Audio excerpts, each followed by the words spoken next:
पाकिस्तान भारत को लगातार धमकी दे रहा है।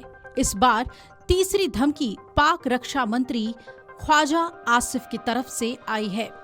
पाकिस्तान आखिर ये हिमाकत क्यों कर रहा है और उनकी धमकियों को हिंदुस्तान को कितनी गंभीरता से लेना चाहिए, ये सवाल अहम हो गया है। दरअसल पाकिस्तान के रक्षा मंत्री ख्वाजा आसिफ ने कहा है कि अगली बार भारत के खिलाफ युद्ध भारत पाक सीमा तक सीमित नहीं रहेगा, बल्कि हम भारत के अंदर हमला करेंगे। पाकिस्तानी सेना ने कसम खाई है कि भारत के अंदरूनी इलाकों में पाकिस्तान हमले करेगा। ख्वाजा आसिफ ने ऑपरेशन सिंदूर पर विपक्ष के हमले के लिए भारतीय प्रधानमंत्री मोदी का मजाक उड़ाया। आपको याद दिला दें कि आसिम मुनीर और बिलावल भुट्टो के बाद ये भारत के लिए तीसरा खतरा है। एक एक करके पाकिस्तान के सियासतदान भारत पर हमला करने की धमकी दे रहे हैं, लेकिन जब किसी मुल्क का रक्षा मंत्री ये कहता है तो ये बात गंभीर हो जाती है। आपको बता दें कि इससे पहले बिलावल भुट्टो ने भी कुछ ऐसा किया है। पाकिस्तान के सेना प्रमुख आसिम मुनीर की हाँ में हाँ मिलाने वाले पूर्व विदेश मंत्री बिलावल भुट्टो ने भी भारत के खिलाफ जहर उगला। भुट्टो ने सिंधु जल संधि को लेकर भारत को युद्ध की धमकी दी है और पाकिस्तानी आवाम से इस युद्ध में साथ देने का आह्वान किया। इससे पहले आसिम मुनीर ने अमेरिका की धरती से भारत समेत आधी दुनिया को परमाणु युद्ध की गीदड़ भभकी दे दी थी। उन्होंने कहा था कि हम एक परमाणु संपन्न राष्ट्र हैं।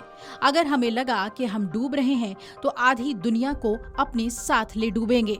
बिलावल भुट्टो ने क्या कहा, आपको विस्तार से बताते हैं। बिलावल भुट्टो ने अपने बयान में कहा कि पाकिस्तान की जनता में इतनी ताकत है कि वो किसी भी जंग का मुकाबला कर सकती है। उन्होंने कहा कि जो 6 दरियाएं हैं हम उन्हें वापस ले सकते हैं।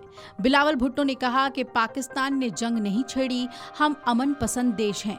पाकिस्तान के आर्मी चीफ ने अमेरिका में शांति की बात की, लेकिन अगर भारत ने जंग छेड़ी तो हम पीछे नहीं हटने वाले। अगर भारत जंग के बारे में सोचेगा तो पाकिस्तान का हर इंसान युद्ध के लिए तैयार रहेगा। आसिम मुनीर ने कहा था, मैं स्थिति का वर्णन साधारण शब्दों में करने जा रहा हूँ।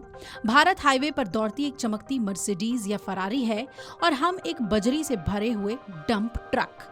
अब समझिए कि अगर ट्रक कार से टकराया तो नुकसान किसका ज्यादा होगा।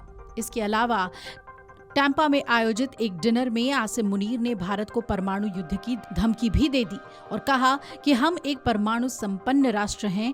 अगर हमें लगा कि हम डूब रहे हैं तो आधी दुनिया को साथ ले डूबेंगे। इतना ही नहीं, एक मीडिया हाउस की रिपोर्ट के अनुसार पाक सेना प्रमुख ने सिंधु जल संधि का भी जिक्र किया। मुनीर ने बांध को मिसाइलों से तबाह करने की बात कही।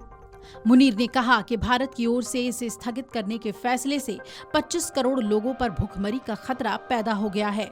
हम भारत द्वारा बांध बनाने का इंतजार करेंगे। जब वो ऐसा करेंगे तो हम उसे 10 मिसाइलों से तबाह कर देंगे। मुनीर ने यह भी कहा कि सिंधु नदी भारतीयों की पारिवारिक संपत्ति नहीं है, हमारे पास मिसाइलों की कमी नहीं है।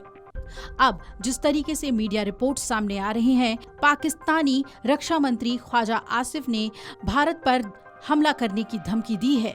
उसके बाद भारत को अब सतर्क रहना होगा। पाकिस्तान ऐसी हिमाकतों के लिए ही जाना जाता है और वो किसी भी हद तक गिर सकता है। Video desk amarujala.com। अगर आप ये वीडियो YouTube पर देख रहे हैं तो हमारे चैनल को सब्सक्राइब कर बेल आइकन दबाएं और Facebook पर देख रहे हैं तो हमारे पेज को लाइक करें। अगर आप ये वीडियो YouTube पर देख रहे हैं तो हमारे चैनल को सब्सक्राइब कर बेल आइकन दबाएं और Facebook पर देख रहे हैं तो हमारे पेज को लाइक करें।